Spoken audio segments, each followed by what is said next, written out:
नमस्कार दोस्तों, आप सभी का स्वागत है स्टूडेंट हेल्प के यूट्यूब चैनल पर। दोस्तों, इसकी पीडीएफ आपको टेलीग्राम ग्रुप में मिलेगी। टेलीग्राम ग्रुप की लिंक डिस्क्रिप्शन में दी हुई है। तो डिक्टेशन की गति रहेगी 80 शब्द प्रति मिनट और डिक्टेशन रहेगी लीगल डिक्टेशन। दोस्तों, आप किसी भी हाई कोर्ट के स्टेनो की तैयारी कर रहे हो तो इसी डिक्टेशन को जरूर कंटिन्यू आप लिखते चलें और निरंतर इसका अभ्यास करते चलें। तो स्टार्ट करते हैं। 3, 2, 1 स्टार्ट। वर्तमान आवेदन भारत के संविधान के अनुच्छेद 225 के अधीन फाइल किया गया है। विराम। मामला कुटुंब न्यायालय अधिनियम 1984 के अधीन स्थापित कुटुंब न्यायालय से संबंधित है। विराम। आवेदक ने हिंदू विवाह अधिनियम 1956 के अधीन इस आधार पर विवाह विच्छेद के लिए फाइल किया था कि प्रत्यर्थी उसके साथ क्रूरता बरतती है।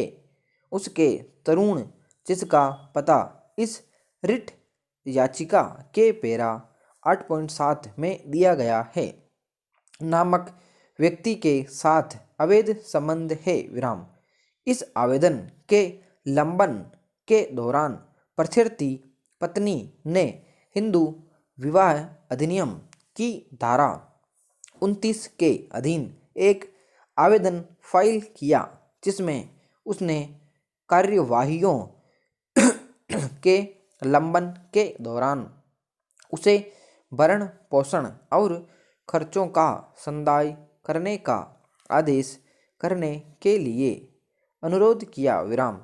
कुटुंब न्यायालय द्वारा आदेश में उल्लिखित धनराशि के संदाय का निर्देश करते हुए आक्षेपित आदेश पारित किया गया था। विराम।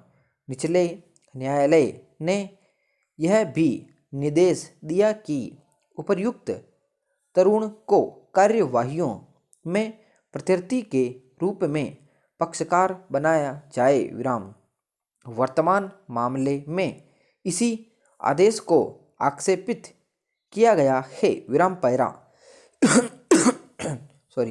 हिंदू विवाह अधिनियम की धारा 14 और 56 में उच्च न्यायालय को नियम बनाने की शक्ति प्रदत्त की गई है। विराम। बिहार उच्च न्यायालय ने हिंदू विवाह अधिनियम के अधीन कार्यवाहियों को विनियमित करने के लिए नियम विरचित किए हैं। विराम। हिंदू विवाह अधिनियम के अधीन नियमों के समूह में उच्च न्यायालय बिहार नियम 2005 का नियम 255 भी सम्मिलित है। विराम। इन नियमों के उप नियम 2 का खंड 4D अन्य बातों के साथ साथ यह उपबंध करता है कि यदि विवाह विच्छेद के लिए अर्जी जारकर्म के आधार पर फाइल की गई है तो ऐसे सभी व्यक्तियों के जिन्होंने ऐसे कार्य किए हैं नाम और पतों का अर्जी में उल्लेख किया जाना चाहिए। विराम। अतः लागू कानूनी नियम स्वतः अभिकथित जारकर्म कर्ता को हिंदू विवाह अधिनियम के अधीन विवाह विच्छेद की कार्यवाहियों में और बिहार राज्य के किसी न्यायालय में की कार्यवाहियों में सह प्रत्यर्थी के रूप में पक्षकार बनाने के लिए उपबंध करते हैं। विराम। यदि विवाह विच्छेद अधिनियम 1856 के उपबंधों का परिशीलन किया जाए तो अधिनियम की धारा 25 विशेष रूप से यह उपबंध करती है कि जारकर्म कर्ता को या जारकर्म में रहने वाली स्त्री को सह प्रत्यर्थी बनाया जाएगा जब तक कि आवेदक न्यायालय को ऐसा न करने के बारे में कोई समुचित कारण न बताए और उन परिस्थितियों से अवगत न कराए जिनका इस धारा में उल्लेख किया गया है विराम।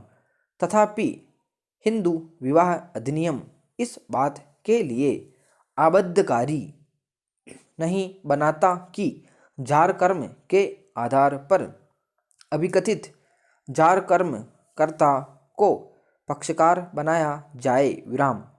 निचला न्यायालय जो कुटुंब न्यायालय है अन्य बातों के अतिरिक्त अधिनियम की धारा 11 से विनियमित होता है विराम। इस धारा की 4 उपधाराएं हैं विराम। उपधारा 2 किसी कुटुंब न्यायालय के समक्ष दंड प्रक्रिया संहिता के अध्याय 8 के अधीन कार्यवाहियों को लागू होती है विराम। धारा 11 की उपधारा 2 दंड प्रक्रिया संहिता और तत्समय प्रवृत्त अन्य किसी विधि के अधीन उपबंध कुटुंब न्यायालय के समक्ष वादों और कार्यवाहियों को लागू होते हैं और दंड प्रक्रिया संहिता के उक्त उपबंध के प्रयोजनों के लिए कुटुंब न्यायालय को एक सिविल न्यायालय समझा जाएगा और उसे ऐसे न्यायालय की समस्त शक्तियां प्राप्त होंगी विराम समाप्त। दोस्तों ये थी डिक्टेशन 80 शब्द प्रति मिनट। काफ़ी शानदार डिक्टेशन है दोस्तों। इसी प्रकार की डिक्टेशन आपको एग्जाम में देखने को मिलेगी, तो निश्चिंत रहें आप। जो डिक्टेशन मैं आपको रेगुलर दे रहा हूँ एग्जाम तक इस प्रकार की सीरीज आपके चलती रहेगी दोस्तों। कुछ ही दिनों में आपको फ्री सॉफ्टवेयर भी हमारी ओर से उपलब्ध करवाया जाएगा, जिस पर आप ट्रांसक्राइब भी कर पाओगे और अपनी गलतियों का आकलन जरूर कर पाओगे। तो दोस्तों मिलते हैं नेक्स्ट